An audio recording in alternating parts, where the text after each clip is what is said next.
Kia ora, vanakkam and welcome to Malini's Big Boss Review. It's the day 31, October. No, I'm still stuck in October. November 6ஆம் தேதி ஒளிபரப்பான தமிழ் நிகழ்ச்சியின் விமர்சனம். 1 hour நிகழ்ச்சியில வரல, ஆனா ஒரு ஸ்னிப்பெட் பார்த்து சௌந்தர்யா வந்து ஜாக்லின் கிட்ட அழுதுட்டு இருக்காங்க. என்ன நடக்குதுன்னா, இந்த கோட்டை தாண்டற விஷயத்துல வந்து இடுப்பரியா பெண்களுக்கும் ஆண்களுக்கும் விவாதம் போயிட்டு இருக்கும்போது சௌந்தர்யா கோட்டை தாண்டி போய் அந்த பக்கம் உட்கார்ந்துருவாங்க, சாப்பிடவும் ஆரம்பிச்சிருவாங்க. இதை பார்த்து சத்யா வந்து பொங்கி எழுவாரு. அண்ட் வெளியில போய் சௌந்தர்யா பத்தி கொஞ்சம் ஏளனப்படுத்தி பேசுவாரு. அவங்க குரலை கிண்டல் அடிக்கிறதா இருக்கட்டும், படிச்ச பொண்ணு மாதிரி நடந்துக்கிறோம், படிக்காத பொண்ணோ என்னமோ அந்த மாதிரி படிச்சன்ற வார்த்தை பயன்படுத்துவாரு. இது வந்து எனக்கு அந்த நேரத்துல வந்து I didn't think much about it. But Soundarya Jacqueline அழும்போது தான் எனக்கு என்னன்னு புரிஞ்சுது. என்னன்னா, சௌந்தர்யா சொல்லுவாங்க, இந்த மாதிரி நான் எனக்கு படிப்பு வரல, அதனால அந்த மாதிரி குத்தி பேசலாமா, சத்யாக்கு தெரிஞ்சுதானே எங்கிட்ட சொல்றாருன்ற மாதிரி சொல்றாங்க. ஆனா சத்யா தெரிஞ்சு சொன்னாரா தெரியாம சொன்னாரான்னு தெரியல. சோ இந்த பொண்ணு படிச்சிருந்தா இந்த மாதிரி பிஹேவ் பண்ணிருக்க மாட்டாளோ அப்படின்ற மாதிரி சொல்லியிருக்கலாமா இல்லையான்றது எனக்கு புரியல. பட் சௌந்தர்யா கிரைஸ், அந்த பொண்ணு வந்து படிக்கலன்றது வந்து ஒரு வேதனையா சொல்றா. சோ இது ஒப்பு நோக்க பாத்தீங்கன்னா சீசன் 7ல வந்து ஜோவிகா சீன் எனக்கு ஞாபகத்துக்கு வந்தது. என்னதான் இருந்தாலும் ஒரு பட்டப்படிப்பு முடிச்சிருங்கன்னு சொல்லி யுகேந்திரன் ஆரம்பிச்சு, அது அப்புறம் வந்து விசித்ரா அது எடுத்து பேசி அது பெரிய பூகம்பமா வெடிச்சது. அந்த பூகம்பம் இங்க வெடிக்குமோ அப்படின்னு நினைக்கும் போது அதை பத்தின பேச்சு இன்னும் வரல. மேபி விஜய் சேதுபதி வீக்கெண்ட் நிகழ்ச்சியில கேட்பாருன்றது என்னுடைய அபிப்பிராயமாக இருக்குது. அதுக்கப்புறம் வர்ஷினி கேமரா பார்த்து புலம்பிட்டு இருக்காங்க, இந்த மாதிரி ஷீஸ் ஃபீலிங் எக்ஸ்க்ளூடட், என்னை வந்து சேர்த்துக்க மாட்டாங்க, இணைச்சிக்க மாட்டாங்க அப்படின்னு. பட் அந்த பொண்ணு வந்து கொஞ்சம் வீக்கா தான் பிளே பண்றான்றது என்னோட அபிப்பிராயம். பட் அந்த பொண்ணு பாத்தீங்கன்னா அவங்க செய்யற விஷயங்கள் வந்து இந்த கோட்டை தாண்டி போறது. அவங்க வந்து சமையல் டீம், ரைட்? சமைக்கிறது வந்து இன்னும் சாப்பாடு முடிக்கல, அவங்க வந்து மேக்கப் போட ஆரம்பிச்சுட்டாங்க. அப்ப சாச்சினாவும் சுனிதாவும் இல்ல நீ இந்த மாதிரி வரக்கூடாது அப்படின்னு சொல்லும் போது, இப்பயே போகணும், இப்பயே போகலாமா, அந்த மாதிரிலாம் போகலாமா அப்படிலாம் கேக்குறாங்க. காஃபி போட தெரியல, என்ன பாத்திரம் யூஸ் பண்றது, முதல்ல தண்ணி வந்து கொதிக்க வைக்கணும். ஐ ஃபீல் இந்த காலத்துல வந்து இட்ஸ் லைஃப் ஸ்கில்ஸ். என்னோட மூணு ஆம்பளை பசங்களுக்கு சின்னவர் வந்து இப்போ வந்து சொந்தமா வந்து மைலோ கலக்க ஆரம்பிச்சிருக்காரு அண்ட் டோஸ்ட் பண்ணுவாரு. பட் என்னோட மூத்த 2 பையன்களுமே நல்லா சமைப்பானுங்க. It's a life skill. இது வாழ்க்கைக்கு தேவையான ஒரு அத்தியாவசிய ஒரு விஷயம். என்னோட ஃப்ரெண்டு கிட்ட I had a conversation about it. She said, இல்ல பொண்ணுங்க எப்போதும் அடுப்படியில இருக்கணும்னு சொல்லி அந்த காலத்திலயும் சொல்லி பெண்கள் அடுப்படி பக்கமே போகாம இப்ப வந்து நாங்க என் பொண்ணை நான் அப்படிதான் வளர்த்தேன் அப்படின்னு சொல்றாங்க. எதுக்கு இந்த சமையல் வேலை தெரிஞ்சுக்கிறது? இப்போ எல்லாமே ஃபாஸ்ட் ஃபுட் ஆயிடுச்சு. But I don't think it's right.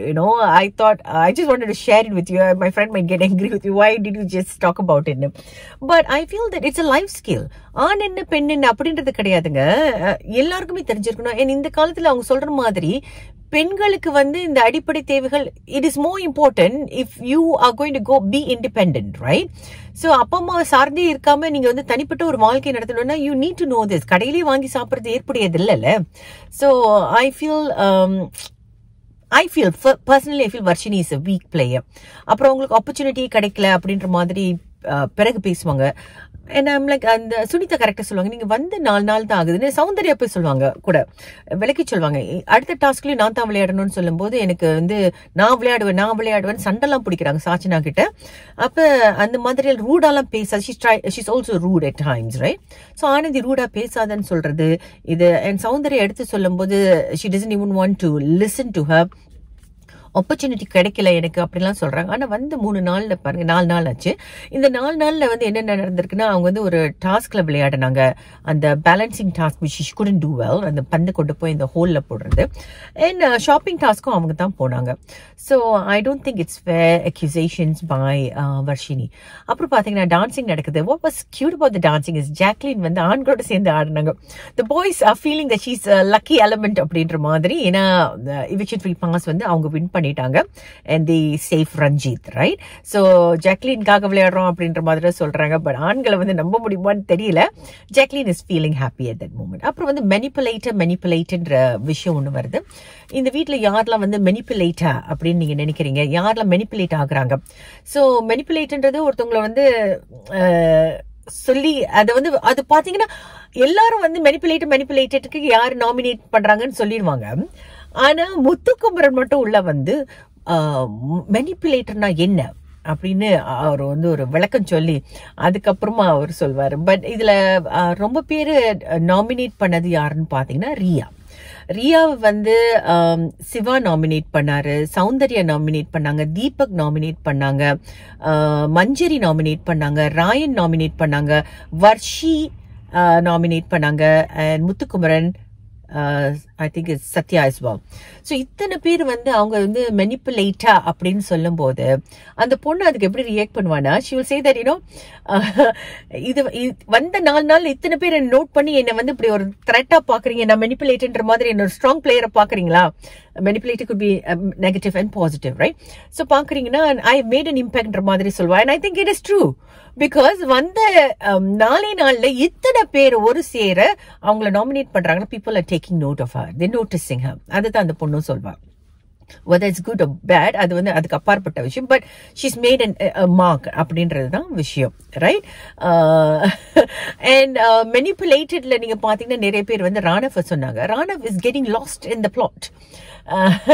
கதையிலே காணும், எங்கன்னே தெரியல ராணவ். அண்ட் ஐ திங்க் வெளியாகிறது இந்த வாரம் வந்து எவிக்ஷன்ல வந்து நாமினேஷன் லிஸ்ட்ல வந்து வால்கார்ட் என்ட்ரன்ஸ் நாமினேட் பண்ண முடியாதுன்னு சொல்லிட்டாங்க. பட் அடுத்த வாரம் நிச்சயமா ராணவ் வருவாருன்னு எனக்கு தெரியும், வர்ஷினி வருவாங்கன்னு தெரியும். ஸோ இவங்க 2 பேர்ல யாராவது வெளியே போவாங்கன்றது என்னுடைய கணிப்பா இருக்குது. இந்த தடவை நீங்க பாத்தீங்கன்னா ரொம்ப லோல இருக்கிறது வந்து Sunitha, Anshitha and Pavithra. I think Sunitha வெளியாகிறதுக்கு வாய்ப்பு இருக்குது. வடக்கே கேட்டுப்பாரு என்ன பத்தி சொல்லுவான் அப்படின்னு ஒரு பாட்டு வந்துச்சு, எல்லாரீஸ்வரி பாட்டு. எல்லாரீஸ்வரி ஐம் நாட் டூ ஷூர். அந்த பாடல் வந்து ஒரு ஹிண்ட் மாதிரி தோணுச்சு, ஓ சுனிதா வெளியாக்க போறாங்களோ அப்படின்ற ஒரு எண்ணம் தோணுச்சு. ஸோ மெனிப்புலேட்டட் அது வந்து நடந்துச்சு. அதுக்கப்புறம் பாத்தீங்கன்னா பெண்கள் வந்து ஒரு டாஸ்க் ஒரு விஷயம் சொல்றாங்க, டாஸ்க் கொடுக்க கூடாது, அவங்க வீட்டை விட்டு அந்த கோட்டை விட்டு தாண்டி ஆண்கள் திரும்ப அவங்க இடத்துக்கு போறதுக்கு வந்து நீங்க டாஸ்க் கொடுக்க கூடாதுன்னு பிக் பாஸ் சொன்ன பிறகு பெண்கள் அதை சுதாரிச்சுக்கிட்டு என்ன செய்வாங்க, சர்கம்வெண்டட், ரைட்? அண்ட் மஞ்சரி சொல்வாங்க இந்த மாதிரி, சரி டாஸ்க் கொடுத்து உங்களை வெளியாக்க முடியாது, ஆனா இத்தனை செகண்ட்ஸ்க்குள்ள நீங்க வெளியாகணும், அந்த 15 வினாடிகளோ 30 வினாடிகள் அதுக்குள்ள நீங்க தாண்டி போயிட்டீங்கன்னா ஓகே, தாண்டாட்டினா உங்களுக்கு நாங்க டாஸ்க் கொடுப்போம் அப்படின்னு சொல்றாங்க, ரைட்? அப்ப இங்க என்ன நடக்குதுன்னா ஒரு விஷயம் நடந்த பிறகு ஒரு குழப்படி வருது.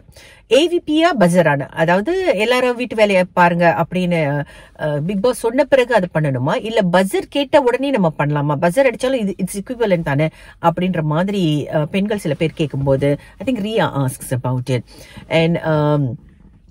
அண்ட் இவங்க வந்து இல்ல அது வந்து ஏவிபி சொன்னா தான் முடியும் அப்படின்னு சத்யா சொல்றாரு. I am like everything is pro the boys. அந்த நியூட்ரல் ஸ்டாண்ட் வந்து Sathya didn't take it at all அப்படின்றது என்னோட அபிப்பிராயம். அண்ட் ஆல்சோ அவர் வந்து leadership qualities is lacking in him. அப்புறம் ஒரு சர்ச்சை வருது பொது அறிவு பத்தி, இந்த காமன் சென்ஸ் இல்லையா அப்படின்னு ராயன் கேட்டது ரொம்ப தவறு. நீங்க பாத்தீங்கன்னா பெண்கள் வந்து one of them crosses over and Soundarya நினைக்கிறேன் ஷி கிராசஸ் ஓவர். அண்ட் இவங்க 2 ஏற்கனவே அவங்க சைட்ல இருந்து ராயன் அங்க இருக்கும்போது பெண்கள் ஒரு ஆள் தான் அவங்க சைட்ல இருந்து அங்க போகலாம். சோ ராயன் அங்க வந்து பாத்திரம் கழுவிட்டு இருக்கும்போது ராயனும் அங்க இருக்கும்போது Rayan and Ranav, sorry I get confused with the names. So Ryan and Ranav வந்து plate wash பண்ணிட்டு இருக்காங்க. Ranav is from the female team. So அவர் அங்க போயிட்டாரு. So Soundarya can't go. But அந்த பொண்ணு மறந்துட்டு போயிடுறா. போனோட வந்து என்ன இது கூட உங்களுக்கு காமன் சென்ஸ் இல்லையான்னு ராயன் கேட்டது ஏற்புடையது கிடையாது. That's bordering rudeness. And I think that's not right, right? Ryan வந்து say someone to look out for. இந்த முகம் வெளியில காட்டினார்னா he's going to be a disappointment, right? So நீங்க பாத்தீங்கன்னா உடனே வந்து காமன் சென்ஸ்னா அடிப்படை பொது அறிவு அப்படின்னு basic common sense Google translate மாதிரி பேசிக் அடிப்படை காமன் பொது அறிவு ஐ மீன் சென்ஸ் அறிவு அப்படின்றத வந்து கூகுள் டிரான்ஸ்லேட்டர் மாதிரி முத்துக்குமரன் மூக்கு நுழைக்கும் முத்துக்குமரன் வந்து சொல்றாரு. பட் அது வந்து பகுத்தறிவு, ரைட்? பகுத்தறிவு அப்படின்றது என்னோட அபிப்பிராயம். தப்பா இருந்துச்சுன்னா கரெக்ஷன் கொடுத்துருங்க கமெண்ட் செக்ஷன்ல.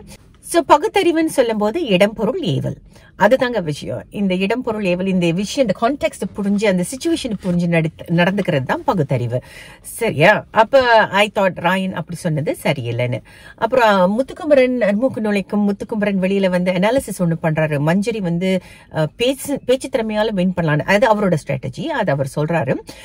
பேச்சு திறமையால வின் பண்ணலாம் பண்ணலாம்னு நினைக்கிறாங்க, ஆனா எல்லா நேரத்திலயும் பேசுறாங்க, அது வந்து தப்பா இருக்கு அப்படின்னு சொல்றாங்க. இது வந்து அவருக்கும் பொருந்தும் அப்படின்றத அவர் உணர மறந்துட்டாரு. செல்ஃப் ரிஃப்ளெக்ஷன் பண்ணியிருந்தா, செல்ஃப் அனாலிசிஸ் பண்ணியிருந்தா அது அவர் பிடிச்சிருப்பாருன்னு நான் ஃபீல் பண்ணேன். ரியா வந்து ஓவர் கான்ஃபிடென்ட் அப்படின்னு சொல்றாங்க. ஸோ ஓவர் கான்ஃபிடென்ட் அப்படின்றது வந்து அவருக்குமே பொருந்தும். So I thought there was a lot of things that he was talking about was also about him, right? So and okay, I want to digress a little bit. Sunitha is always well dressed, immaculate, அவங்க வந்து நல்லா dress பண்ணிக்கிறாங்க, மேக்கப்ல போட்டு she looks very presentable. அப்புறம் பாத்தீங்கன்னா ஒரு சின்ன சண்டை ஒண்ணு நடக்குது ஸ்டாண்ட் அண்ட் லைன் பத்தி. சுனிதா சொல்றாங்க எல்லாரும் வரிசையா நின்று ஒருத்தரா வந்து ஜெயில் கைதிகள் மாதிரி வரிசையில நின்று ஒருத்தரா போய் அவங்க பிளேட் கழுவணும், ரைட்? அப்ப இவங்க வந்து இவர் சொல்றாரு, ஜெஃப் சொல்றாரு, இல்ல நீங்க பேசாம இருக்கணும் அப்படின்னு. சோ சுனிதா சொல்லுவாங்க, இங்க பாருங்க நாங்க வரிசையில் நிக்க வேண்டியதே வந்து ஒரு டாஸ்க், அப்புறம் நீங்க என்ன பேசாம இருக்கீங்க. இன்னொன்னு அன்ஷிதா வந்து அங்க ஜெஃப்காக பேசுவாங்க. என்ன சொல்லுவாங்கன்னா, இல்ல அவர் என்ன சொல்றாருன்னு நீங்க எங்க வேணாலும் உட்காந்துக்கலாம், ஆனா வந்து நீங்க வந்து பேசக்கூடாதுன்ற மாதிரி ஒரு சர்ச்சை போகும். இத பத்தி வெளியில போய் பாத்தீங்கன்னா தீபக் வந்து ரியாவை பத்தி பேசுவாரு. ஆனந்த் இவங்க எல்லாம் வந்து ரியா வந்து வாய்ஸ் அவுட் பண்ணாங்கன்னு சொல்லும் போது தீபக் வந்து ரியா வந்து இம்சன் சொல்வார். and I think that was not appropriate. Deepak comes across as haughty now, right? So ரொம்ப arrogant-ஆ தெரியுறாரு. and I don't know, அவர் இன்னும் இந்த கேம்குள்ள வரல. அவர் செட்டே ஆக மாட்டாரு. அவருடைய இமோஷனல் கனெக்ஷன் குறையுது. அந்த EQ லெவல் வந்து கொஞ்சம் கம்மியா இருக்கிற மாதிரி இந்த 1 hour ஷோல தெரியுது. Speaking about Deepak, I also felt that there was something that's really really wrong about it. Was எல்லா பெண்கள்லாம் சேர்ந்து ஜெஃப்ரியோட வந்து I don't know what is that game. It was an interesting game. அதை நான் விளையாடினது கிடையாது. எல்லாம் கேம் விளையாடிட்டு இருப்பாங்க. இன்னும் கலர் சொன்னோன்னே I think they have to go and touch a color to be saved. அந்த கலர் உங்ககிட்ட இல்லாட்டினா you will be caught by the person who's the captain kind of thing. The person in the tag game மாதிரி தான். It's a different variation of tag game, right? So பிங்க்னு வந்து Jeffrey சொன்னோன்னு எல்லாரும் ஓடி போய் இருக்கும்போது மஞ்சரி வந்து சௌந்தர்யா மாட்டிக்க போறாங்கன்னு சொல்லிட்டு she has got no pink on her. So மஞ்சரி வந்து சொல்வாங்க சௌந்தர்யா கிட்ட, தீபக் கிட்ட பிங்க் இருக்கு தீபக். ஸோ தீபக்கோட டிஷர்ட்ல வந்து பிங்க் இருந்தோன்னு இது வந்து ஃபுட்டேஜ்ல காட்டல. ஸோ சௌந்தர்யா போய் தொடும்போது I think he gets hurt or he falls or I have no idea what happens. But அவர் வந்து தாண்டி குதிப்பாருங்க. ஏன் பர்மிஷன் இல்லாம நீ எப்படி தொடலாம்? How can you touch me without my permission? He is rude. Deepak is bordering rudeness. He's arrogant. I mean, I'm basing it on the 1 hour program, right? Actual life, you can say he's a wonderful guy, but from what I see, I think he's bordering rudeness. He's arrogant or haughty behavior, high and mighty. Romba அந்த attitude வந்து இது ஸ்ட்ராட்டஜியா பயன்படுத்துறாரா so that he will be spoken about அப்படின்றது எனக்கு தெரியல. But Soundarya கிட்ட அது தேவையில்லாம பண்ணாரே அப்படின்றது எனக்கு ஒரு அபிப்பிராயமாக இருந்தது, ரைட்? அப்புறம் கடந்து வந்த பாதை, பவித்ரா அவங்க சைல்ட்ஹுட் ட்ராமா பத்தி பேசுறாங்க. Father is an alcoholic dad அப்படின்ற மாதிரி பேசுறாங்க. ஜாக்லின் வந்து அவங்க கண்ணுக்கு தெரிஞ்சதே அவங்க தகப்பன் வந்து attempting suicide, அம்மா attempt பண்ண suicide. அப்புறம் வந்து அதுக்கு ஒரு வீட்டுக்காக அவங்க வந்து அவங்க மேல Krishna oil, I think it's kerosene, அது ஊத்திக்கிறது பத்தி பேசுறாங்க.